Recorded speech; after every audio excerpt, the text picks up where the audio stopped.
हरे कृष्णा। सभी को मेरा दंडवत प्रणाम।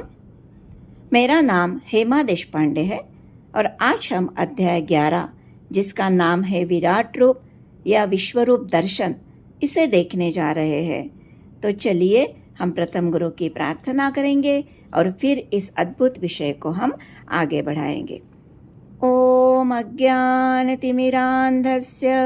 ज्ञानाञ्जनशलाकया चक्षुरुन्मिलितं येन तस्मै श्रीगुरवे नमः। गुरुर्ब्रह्मा गुरुर्विष्णु गुरुर्देवो महेश्वरा, गुरुः साक्षात् परब्रह्म तस्मै श्रीगुरवे नमः। श्रील प्रभुपाद की जय। अध्याय 10 में भगवान से अर्जुन ने प्रश्न पूछा था कि किन किन रूपों में इस भौतिक जगत में आपका स्मरण किया जा सकता है। तो भगवान ने स्वयं की विभूतियों का वर्णन किया था, जिससे अर्जुन का मोह दूर हो गया था। वे समझ गए थे कि भगवान कृष्ण ही परम भगवान है। हमारे वेदों में विष्णु या नारायण का वर्णन ज़्यादा आता है, क्योंकि वेद हमें भौतिक जगत के बारे में ज़्यादा बताते हैं। आध्यात्मिक जगत का वर्णन भौतिक जगत की तुलना से कम होता है। भौतिक जगत में पालन करने का कार्य भी भगवान विष्णु का ही है। इसलिए लोगों की यह सोच रहती है कि कृष्ण भी विष्णु से ही आए हैं। लेकिन इस अध्याय से यह साबित होगा कि कृष्ण ही परम है, उन्हीं से ये सब विष्णु का उद्गम है। भगवान ने कहा था, जितनी भी विलक्षणता तुम चारों ओर देखते हो वह मेरे तेज का अंश मात्र है। मैं अपने एक अंश मात्र से संपूर्ण ब्रह्मांड को धारण करता हूँ। ये सुनकर अर्जुन कहते हैं कि मैं उस एकमात्र अंश को देखना चाहता हूँ। अर्जुन का मोह तो नष्ट हो गया, लेकिन वह दूसरों के लिए यह जिज्ञासा करते हैं। अर्जुन का मोह था युद्ध करे या न करे, लेकिन जब वह अध्याय 10 में चतुश्लोकी गीता सुनते हैं, जो सभी भगवत गीता का सार है, तब वह भगवान की महानता को स्वीकार करते हैं और कहते हैं, अब मेरा मोह दूर हो गया है। तो भी अर्जुन विश्वरूप को क्यों देखना चाहते हैं? इसके 4 कारण हैं। कृष्ण ने स्वयं की विभूतियों का वर्णन किया। उन सभी ऐश्वर्यों को वो सिद्ध करना चाहते हैं। वह भगवान श्री कृष्ण की दिव्यता स्थापित करना चाहते हैं। भगवान श्री कृष्ण सत्यवचनी है। जो वह बताते हैं वह सिद्ध करके दिखा सकते हैं। और एक कसौटी तय करना चाहते थे। यदि कोई कहे कि मैं भगवान हूँ, उसके लिए एक कसौटी कि जो भगवान ने किया उसे करके दिखाओ। इससे असली और नकली भगवान हम पहचान सके। जब विराट रूप दिखाया गया तो अर्जुन भयभीत होते हैं। हम आगे ये सब वर्णन सुनेंगे। उनके लिए यह अनुभव कुछ मनमोहक नहीं था, लेकिन उन्होंने दूसरों के लिए यह सहन किया। इससे हमें एक सीख मिलती है कि एक वैष्णव भगवान की महानता स्थापित करने के लिए, दूसरों की सहायता करने के लिए, प्रचार का कार्य करने के लिए खुद भी कष्ट सहन करता है। आगे अर्जुन भगवान को कमल नयन करके पुकारते हैं। देखिए, भगवान के असंख्य नाम हैं और वह अलग अलग जगह अलग अलग नामों से जाने जाते हैं। भगवत गीता में भगवान के 68 नामों का उल्लेख है। तो आइए हम प्रथम देखते हैं कि इस महान अद्भुत अध्याय में हमें क्या अद्भुत बातें भगवान बताने वाले हैं। प्रथम अर्जुन विनती करते हैं कि अगर भगवान यह समझते हैं कि वह विश्वरूप देखने में सक्षम है, तो वह यह रूप देखना चाहते हैं। उसके बाद हम स्वयं श्री कृष्ण द्वारा उनके विश्वरूप का वर्णन सुनेंगे। उसके बाद संजय, जो धृतराष्ट्र को युद्ध का आंखों देखा हाल सुनाते हैं, उन्होंने विश्वरूप में क्या देखा, इसका वर्णन हम सुनेंगे। उसके पश्चात अर्जुन विश्वरूप में क्या देखते हैं, उसका विस्मयजन्य अद्भुत वर्णन हम सुनेंगे। अर्जुन की अवस्था ये विश्व रूप देखकर क्या होती है और वे भगवान से किस तरह की प्रार्थना करते हैं और कौन से प्रश्न पूछते हैं, इसका वर्णन होगा। उस प्रश्न के भगवान क्या उत्तर देते हैं, हम ये समझेंगे। और आखिरी में भगवान फिर से हमें अनन्य भक्ति द्वारा ही उन्हें जाना जा सकता है, ये बताकर फिर से शुद्ध भक्ति की ओर हमें लेकर जाएंगे। इस तरह इस अध्याय की रूपरेखा रहेगी। ये अध्याय विलक्षण अध्याय है जो सुनकर हम अचंभित रह जाते हैं। तो चलिए हम आगे बढ़ते हैं। विश्व रूप में भगवान अर्जुन को 4 चीजें दिखाएंगे। समस्त देवताओं को, सृष्टिकर्ता को उसके हजारों मुखों के साथ, परमात्मा को और कालरूप को भी दिखाएंगे। देखिए, विश्वरूप भगवान का भौतिक रूप है। परमात्मा वैकुंठ लोक में नहीं है। इस भौतिक जगत में ही परमात्मा क्षीरोदक्षाई विष्णु के रूप में हर एक अणु में प्रवेश करते हैं। विराट रूप भौतिक सृष्टि का रूप है। सारे ब्रह्मांड को देखा जाए तो उनका शरीर है विश्वरूप। पूरे ब्रह्मांड को शरीर के रूप में, जैसे पहाड़ हड्डियां है, नदियां नसें है, पेड़ पौधे बाल है, इस तरह ब्रह्मांड को अगर एक रूप दिया जाए तो वह विश्वरूप है। जैसे ब्रह्मांड अव्यक्त हो जाएगा तो विश्वरूप भी अव्यक्त हो जाएगा। आगे भगवान कहते हैं कि अर्जुन, इन आँखों से तुम मेरा विश्वरूप नहीं देख पाओगे। तो अर्जुन कहते हैं, आप योगेश्वर हो, आप कुछ भी कर सकते हो। तो भगवान उन्हें सक्षम आंखें दिलवाते हैं। देखिए, अर्जुन की आंखें पवित्र आंखें थी, क्योंकि वह भगवान के द्विभुज रूप को समक्ष देख रहे थे। तो क्या भगवान उन्हें उससे अच्छी दृष्टि दे रहे हैं? नहीं, भगवान नीचे की दृष्टि दे रहे हैं। ये दिव्य आँखों का मतलब बेहतर आँखें नहीं है। ये दृष्टि देवताओं की होती है, जो भक्त से बेहतर नहीं है। भक्त की प्रेम की दृष्टि होती है। देवतागण तो सदैव विश्वरूप देखने के लिए लालायित रहते हैं। आगे भगवान अर्जुन को इस विश्वरूप में क्या दिखाने वाले हैं, उसका वर्णन करते हैं। भगवान कहते हैं, अर्जुन, मेरे कई ऐश्वर्य को देखो। जो भी तुम देखना चाहते हो, मेरे शरीर में एक जगह देखो। सैकड़ों हजारों के विविध रंगों वाला मेरा रूप देखो। मेरे सभी विभूतियों को, आदित्य, वसु, अश्विनी, मरुत, सभी को एक साथ देखो। जिसे पहले किसी ने नहीं देखा, ऐसे आश्चर्य को देखो। सारे ब्रह्मांड को एक जगह देखो। अब आगे संजय धृतराष्ट्र को उन्होंने क्या देखा ये बताएंगे। भगवान ने अर्जुन को विश्वरूप दिखाया, लेकिन न अर्जुन कुछ बोल रहे हैं, न भगवान कुछ बोल रहे हैं। शांति है। उस समय धृतराष्ट्र पूछते हैं, संजय क्या हो रहा है? तो संजय कहते हैं, भगवान ने अर्जुन को स्वयं का विश्वरूप दिखाया। संजय भी उस विश्वरूप को देख पा रहे थे, इसलिए वे उसका वर्णन करने का प्रयास करते हैं, लेकिन वह स्पष्ट वर्णन नहीं कर पाते, क्योंकि उन्होंने भी इस तरह का अद्भुत रूप पहले देखा नहीं था। वे बार बार दिव्य और अनेक शब्द कहकर उसे वर्णित करने का प्रयास करते हैं। संजय कहते हैं, ये रूप दिव्य है। हजारों सूर्य एक साथ हो जाए तो जितना प्रकाश होगा उतना प्रकाशमयी है। इसमें असंख्य मुख, असंख्य नेत्र, असंख्य आश्चर्यमय दृश्य मैं देख रहा हूँ। ये रूप दैवी आभूषणों से अलंकृत है। अनेक दैवी हथियार उठाए हुए हैं। अनेक दैवी मालाएं तथा वस्त्र धारण किए हुए हैं। असीम है, सर्वत्र व्याप्त है।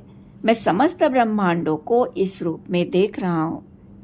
और ये असीम रूप देखकर अर्जुन आश्चर्यचकित और रोमांचित होकर भगवान के सामने हाथ जोड़कर मस्तक झुकाकर खड़े हैं, प्रार्थना कर रहे हैं। उसके बाद अर्जुन ने इस रूप में जो देखा उसका विस्मयजन्य वर्णन है। अर्जुन कहते हैं, हे भगवान, मैं आपके शरीर में सारे देवताओं और विभिन्न जीवों को एकत्र देख रहा हूँ। कमल पर आसीन ब्रह्मा, शिवजी और समस्त ऋषियों और सर्पों को देख रहा हूँ। अनेक नेत्र, अनेक हाथ, अनेक पेट, अनेक आंखें, अनेक मुकुट, गदा और चक्र को देख रहा हूँ। यह रूप सभी जगह फैल रहा है। उसका न आदि है, न मध्य है, न अंत है। सूर्य चंद्रमा आपकी आंखें हैं। आपके मुख से धधकती हुई अग्नि निकल रही है। संपूर्ण ब्रह्मांड जल रहा है। सभी भयभीत है और आपकी शरण ले रहे हैं, कुछ प्रार्थना कर रहे हैं।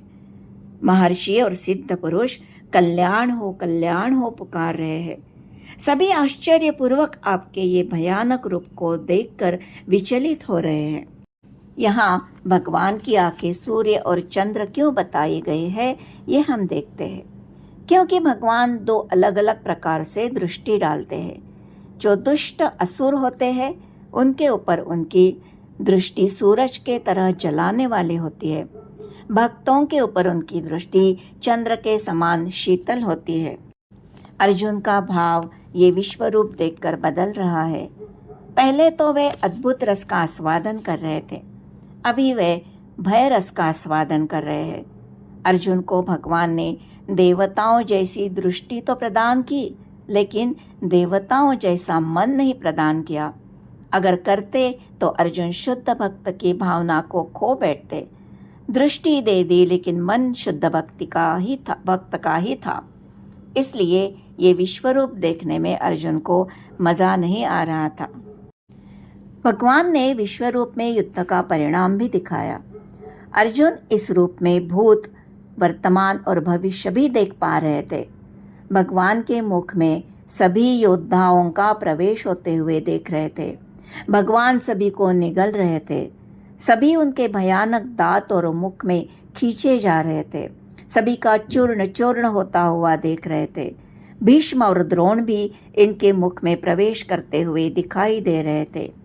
जिस प्रकार नदियों की अनेक तरंगे समुद्र में प्रवेश करती है और पतंगे अपने विनाश के लिए प्रज्वलित अग्नि में कूद पड़ते हैं, उसी प्रकार समस्त योद्धाओं को पूर्ण वेग से उनके मुख में प्रविष्ट होते हुए देख रहे थे।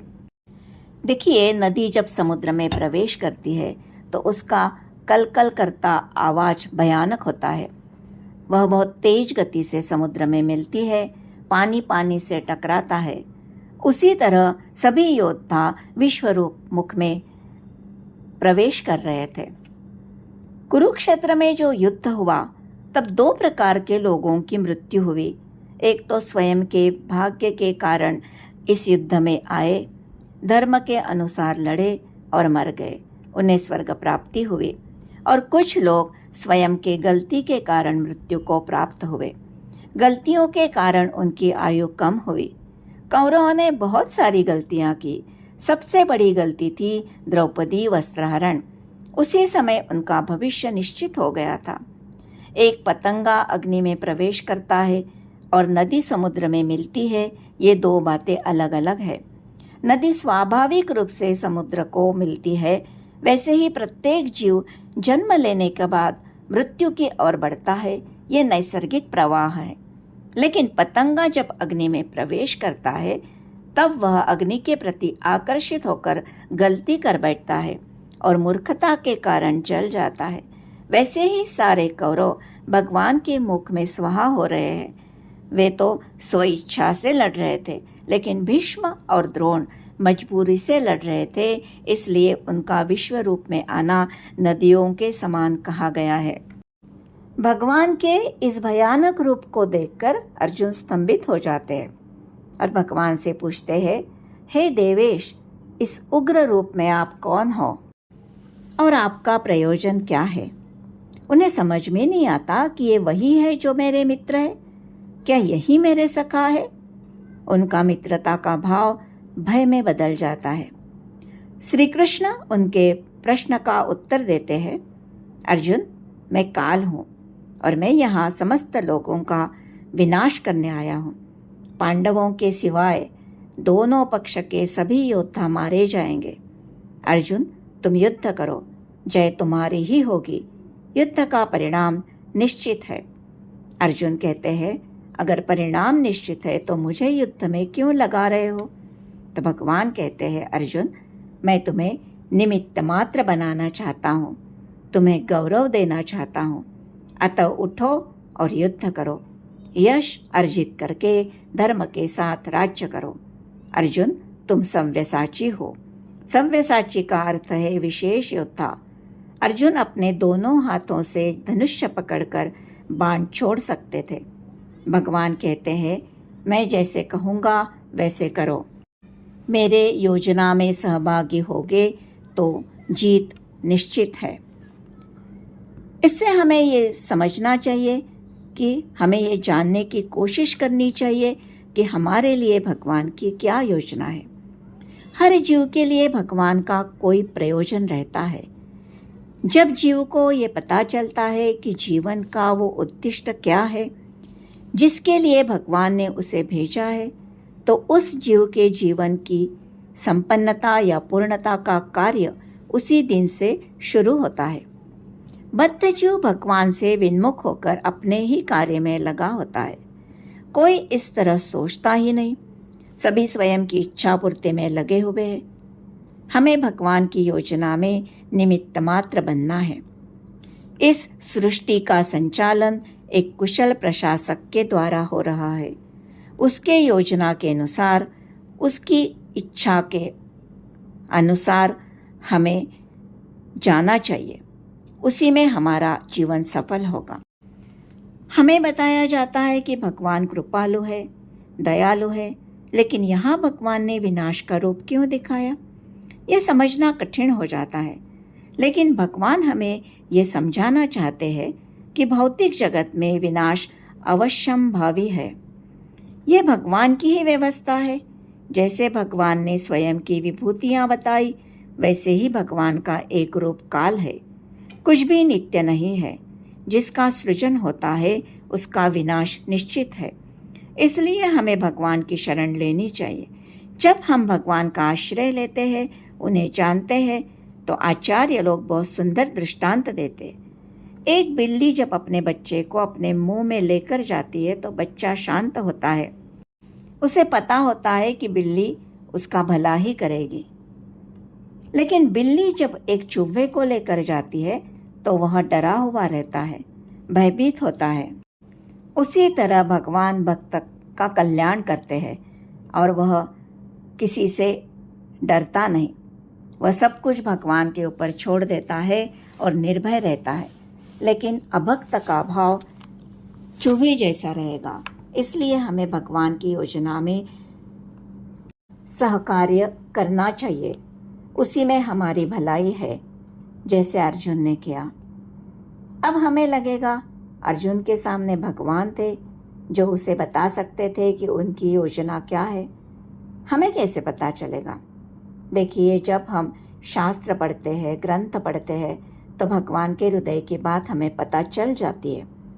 और जब हम इस मार्ग पर चलने का प्रयास करते हैं तो हमें सफलता मिले या न मिले, दोनों परिस्थिति में भगवान प्रसन्न होते हैं। और एक बात, भगवान हमें निमित्त मात्र बनाए, इसलिए हमें हमारी योग्यता भी बनानी पड़ेगी। अर्जुन को भगवान निमित्त बनाते हैं इसलिए कि अर्जुन उसके लिए पात्र था। हर व्यक्ति ने यह सोचना चाहिए कि किस तरह हम भगवान के कार्य में निमित्त मात्र बन सकेंगे। इसलिए हम सभी ये संकल्प करते हैं कि हम इसके लिए ज़रूर प्रयास करेंगे। हमारी आत्मा शाश्वत है। ये अशाश्वत देह से निकलने से पहले हमें ये करना बहुत ज़रूरी है, क्योंकि ये समझने की बुद्धि हमें इसी मानव देह में मिल पाती है और ये सुअवसर को हमें खोना नहीं चाहिए। नहीं तो आगे पता नहीं हमारे कर्मों के अनुसार कहाँ जाएंगे, जहाँ हमें ये समझ भी नहीं होगी और हम फिर से इस भौतिक जगत में भटकते रहेंगे। इसलिए जागो जीव जागो। चलिए हम फिर से हमारे अध्याय में आगे बढ़ते हैं। ये सब सुनकर देखकर अर्जुन अब भगवान से प्रार्थना करते हैं, जो हमें प्रार्थना करने की कला सिखाती है। अर्जुन प्रथम भगवान का गुणगान करते हैं, फिर भगवान को प्रणाम करते हैं, फिर भगवान की क्षमा याचना करते हैं और बाद में निवेदन करते हैं, जिसमें स्वयं की इच्छा प्रकट करते। कहते हैं, आपके श्रवण से सारा संसार हर्षित होता है। सिद्ध पुरुष आपको नमस्कार करते हैं, लेकिन असुर गण भयभीत होकर इधर उधर भागते हैं। और ये उचित भी है। आप ब्रह्मा से भी बढ़कर हो, आप सभी के सृष्टा हो, आप सर्वव्यापी हो, सारा जगत आप में ही निवास करता है। आप अक्षर हो, भौतिक जगत से परे हो, आप आदिदेव हो, सनातन पुरुष हो और ये दृश्य जगत का परमाश्रय हो। आप सब कुछ जानते हो और आप ही जानने योग्य हो। आपको सभी दिशाओं से नमस्कार, आपको बार बार नमस्कार। और यह कहकर अर्जुन विनम्रता से नमस्कार करते हैं। देखिए, विनम्रता से घमंड चला जाता है। उसके बाद अर्जुन क्षमा याचना करते हैं, जो बहुत ज़रूरी है। क्षमा याचना भक्त का दैनिक कार्य होना चाहिए। हम ये सोचते हैं कि हमने क्या अपराध किया कि हमें क्षमा मांगनी चाहिए, लेकिन अगर ये भाव रहा तो हम प्रार्थना नहीं कर पाएंगे। यहाँ अर्जुन यह सोच रहे हैं कि उन्होंने भगवान के साथ जो व्यवहार किया वो सही नहीं था। उनका भगवान के साथ मित्रता का संबंध था। अर्जुन कहते हैं, मैंने अनजाने में या प्रेमवश आपको हे कृष्ण, हे यादव नाम से पुकारा, उचित सम्मान नहीं दिया। मैं कुरुकुल का था, आप यादव कुल के थे, तो मैंने स्वयं का कुल श्रेष्ठ माना। कभी कभी आराम करते समय एक साथ बैठकर खाना खाया, साथ में सोया, कभी अकेले में, कभी मित्रों में आपका अनादर किया। इसलिए हे अच्युत, मुझे क्षमा कीजिए। आगे कहते हैं, आप संपूर्ण जगत के पिता हो, आप ही परम पूजनीय आध्यात्मिक गुरु हो। न तो कोई आपसे बढ़कर है, न तुल्य है। मैं आपको दंडवत प्रणाम करता हूँ। जिस प्रकार पिता अपने पुत्र की ढिठाई सहन करता है, एक मित्र अपने मित्र की धृष्टता सहन करता है और पति अपने प्रिया का अपराध सहन करता है, उसी प्रकार आप कृपा करके मेरे त्रुटियों को सहन कीजिए। इस तरह क्षमा याचना करके बाद में अर्जुन निवेदन करते हैं। कहते हैं, आपने जो रूप दिखाया वह अभूतपूर्ण था। मैं देखकर प्रसन्न हूँ, लेकिन मैं भयभीत भी हूँ। इसलिए हे देवेश, मैं आपका चतुर्भुज रूप अभी देखना चाहता हूँ, जिसमें आप शंख, चक्र, गदा, पद्म धारण किए हुए हो। इससे हमें प्रमाण मिलता है कि विष्णु का चतुर्भुज रूप, जो 4 भुजाओं वाला है, कृष्ण से ही आता है। कृष्ण का द्विभुज वाला रूप सबसे दुर्लभ है। भगवान कहते हैं, मैंने अपनी अंतरंगा शक्ति से ये विश्वरूप तुम्हें दिखाया, जिसका दर्शन पहले कभी किसी ने नहीं किया और कोई भी वेदाध्ययन, तप, ज्ञान तथा पुण्य से इसे प्राप्त नहीं कर सकता। अब तुम विचलित हो, इसलिए मैं इसे समाप्त करता हूँ। और भगवान अर्जुन को स्वयं का चतुर्भुज रूप दिखाते हैं, जिससे अर्जुन स्थिर हो जाते हैं। प्रभुपाद जी कहते हैं कि ये रूप भगवान ने जब वे शांति दूत बनकर दुर्योधन के पास जाते हैं तो उन्हें दिखाया था, लेकिन वो संपूर्ण नहीं था, अंश रूप में था। माँ यशोदा को भगवान स्वयं के मुंह में ब्रह्मांड दिखाते, वह भी संपूर्ण नहीं था, लेकिन अब अर्जुन के सामने वे संपूर्ण अंश में दिखाते हैं, जिसमें काल का वर्णन होता है। हमारे जीवन में भी कई बार कई प्रकार के कष्ट आते हैं। भगवान के काल रूप का हमें अनुभव होता है, तब हम मोहग्रस्त हो जाते हैं। महाभारत में भी जब अर्जुन का पुत्र अभिमन्यु का वध होता है तो अर्जुन व्यथित होते हैं, जबकि वे तो ज्ञानी थे। जीव को ऐसी स्थिति में भगवान की शरण लेनी चाहिए, उनकी प्रार्थना करनी चाहिए, जैसे अर्जुन करते हैं। प्रेम का संबंध स्थापित करते हैं, भगवान का गुणगान करते हैं, क्षमा याचना करते हैं और बाद में अपना निवेदन प्रस्तुत करते हैं। काल रूप शिक्षक के समान है, हमें बार बार ये बताते हैं कि यहाँ कुछ भी शाश्वत नहीं है, ये जगत नश्वर है। हमें उस वक्त भगवान के भक्त हमारे ग्रंथ भगवत गीता, भागवतम की शरण लेनी चाहिए। आगे भगवान हमें अनन्य भक्ति की ओर लेकर जाते हैं। कहते हैं, मेरा द्विभुज वाला रूप दुर्लभ है और केवल अनन्य भक्ति से ही प्राप्त किया जा सकता है। जो मेरे लिए कर्म करता है, जो मुझे ही जीवन का लक्ष्य समझता है और प्रत्येक जीव के साथ मैत्री भाव रखता है, वह निश्चय ही मुझे प्राप्त करता है। हम इसे कैसे समझेंगे, ये देखते हैं।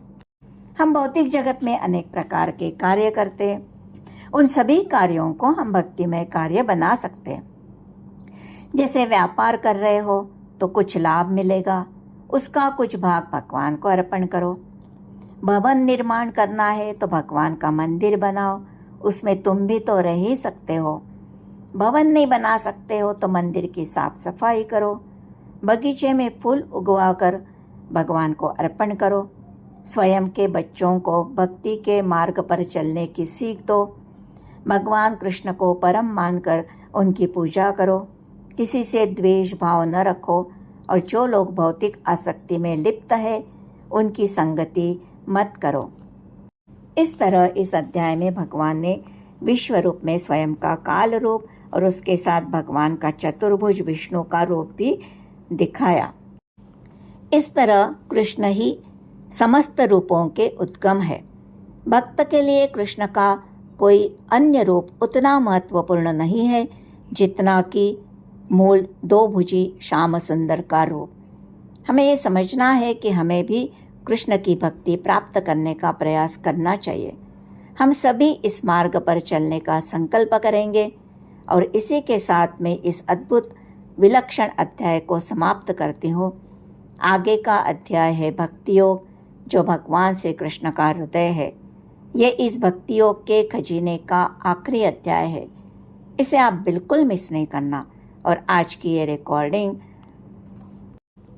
को लाइक, शेयर और सब्सक्राइब ज़रूर कीजिए ताकि बाकी लोगों को भी इसका कुछ लाभ हो। हरे कृष्णा कृष्ण कृष्ण हरे हरे, हरे राम राम राम हरे हरे।